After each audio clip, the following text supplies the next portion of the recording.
Methods of resistance, new configurations for building counterpowers, and also new intellectual arguments to inspire people. And because this is a moment where people are understandably tired, understandably burnt out. This is a kind of a war of attrition that's being fought here, right?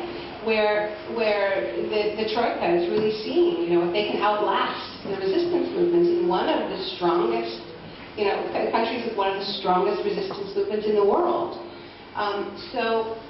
This is why what I was saying yesterday, and why I chose not to just rehash the arguments in the shock doctrine, is that I think the responsibility is on all of us who are lucky enough to have a platform, to push ourselves, to have new ideas, to put forward an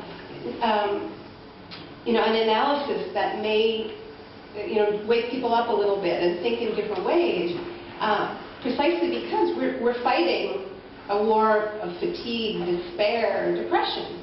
I'm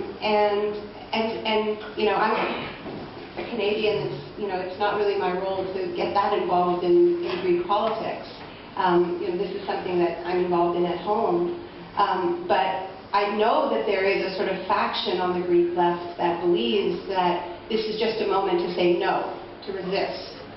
And I don't think that's right. I think that, yes, resistance is crucial, but this is a moment to be also saying yes and articulating the yeses and showing that they're possible, and inspiring hope in people and answering this mantra of there is no alternative.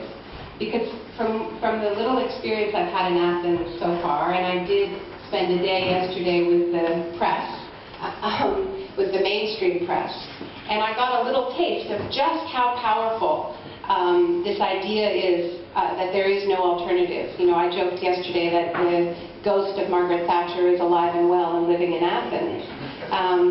And it really is true. So in this context, it becomes so much more important to shatter that myth, to shatter that lie in everything that we do, living the alternatives in the way we organize, which is true for the people who organize BFETs.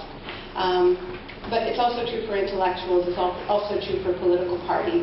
Resistance alone is not enough.